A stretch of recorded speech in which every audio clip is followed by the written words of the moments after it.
že je tam dostatek lidí, tak abyste se sdělali a vaše dívka a doslechli se něco zajímavého o myslivosti, o tom, co se děje v přírodě.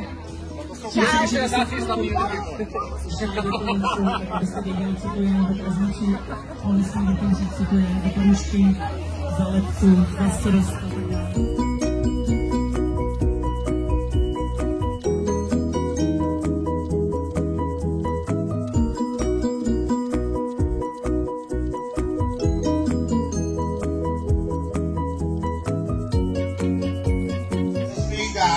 Jsme tady v Černici, Černice?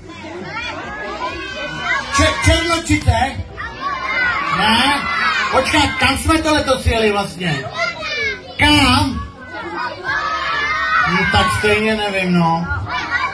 Kde? Obora! Jo, do Obory jsme jeli, jo.